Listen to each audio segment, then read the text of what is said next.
Imagine an ordinary day. Everything seems normal, until suddenly, the body doesn't respond the way it should. Speech becomes slurred, one side of the face droops, and one side of the body becomes paralyzed. This situation has a name, stroke. But what many people don't know is that not all strokes are the same. There are two main types, ischemic stroke and hemorrhagic stroke. And understanding the difference between them can save lives. In today's video, I'm going to explain clearly and simply the difference between ischemic stroke and hemorrhagic stroke.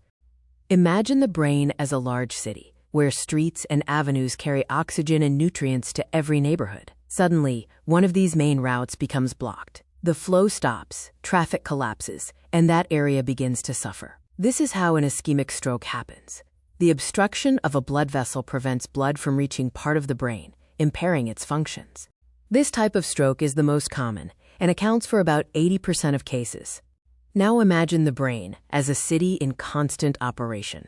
The streets are the blood vessels through which the flow of energy, blood, must circulate without interruption to keep everything alive and active. Most of the time, when something goes wrong in this city, the problem is a blockage in one of these streets. But in about 20% of cases, the disaster is different, less common, yet more devastating.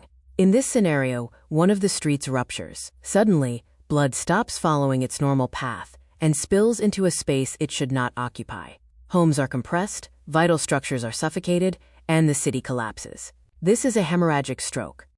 Unlike ischemic stroke, here the enemy is not a lack of blood flow, but the violent leakage of blood inside the brain. Pressure rises rapidly, brain tissue suffers direct damage, and often the time to act is cruelly short. That is why, even though it represents a smaller portion of strokes, hemorrhagic stroke tends to be more severe,